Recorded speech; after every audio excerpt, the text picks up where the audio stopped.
Share और comment करना मत भूलना। बाथरूम जाने नहीं भूलते ना, ये भी मत भूलना। नमस्ते बच्चों, आपने कई बार अपने घर के आसपास बगीचे, गांव, घर, सड़कों पर चलने वाला ट्रैफिक ये देखा होगा। तो इन सब चीज़ को देखकर आपके मन में बहुत सारे ख्याल आए होंगे। हो सकता है आपके मन में जो विचार आए हो वो दूसरे बच्चों के मन में ना आए। तो इस प्रकार से एक ही परिस्थिति, एक ही दृश्य को देखकर प्रत्येक व्यक्ति के मन में अलग अलग विचार आ सकते हैं। ओके, तो आज हम इन्हीं सब चीज़ों को समझेंगे, अर्थात आज हम चित्र वर्णन को समझेंगे।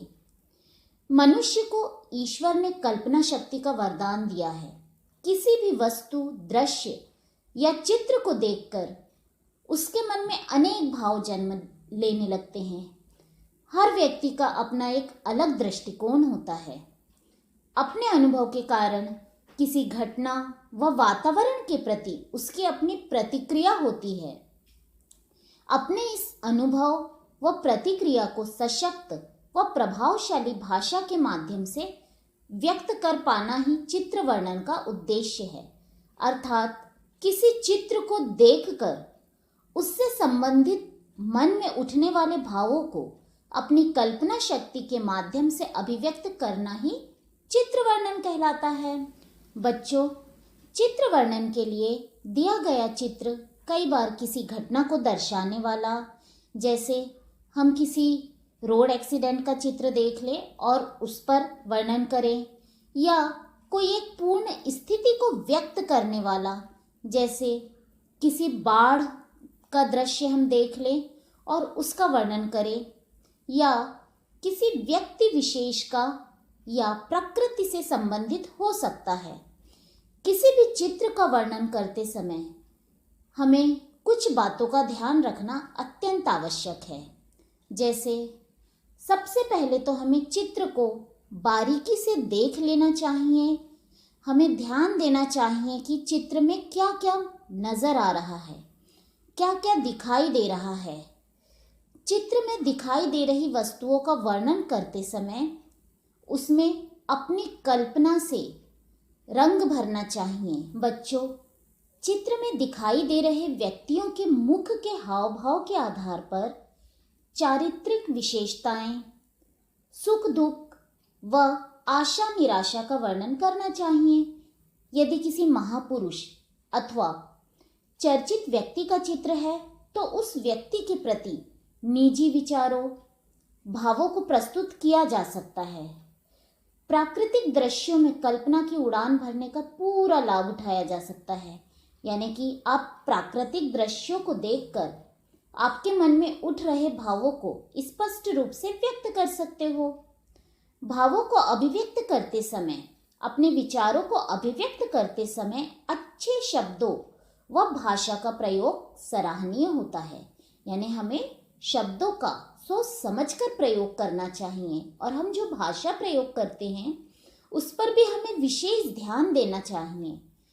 वाक्य रचना करते समय मुहावरों व लोकोक्तियों का प्रयोग भी भाषा को सुंदर बनाता है, तो हमें इस बात का भी ध्यान रखना चाहिए।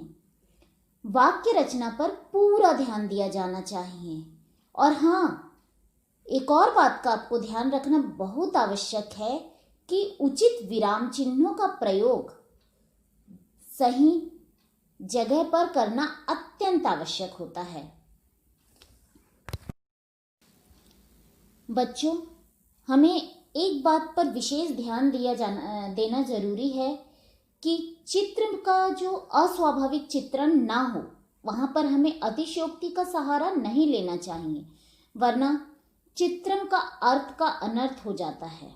ओके, तो मैं आपको यहाँ पर एक उदाहरण के द्वारा चित्र वर्णन कैसे किया जाना है वो समझाऊंगी। आप ध्यानपूर्वक देखेंगे तो आपको समझ आ जाएगा कि चित्र का वर्णन किस प्रकार करना है। ठीक है बच्चों, यहाँ पर मैं आपको एक रेलवे प्लेटफॉर्म का चित्र दिखा रही हूँ और इस पर चित्र वर्णन कैसे करना है यह बताऊंगी। आपको ध्यानपूर्वक देखना है और समझना है।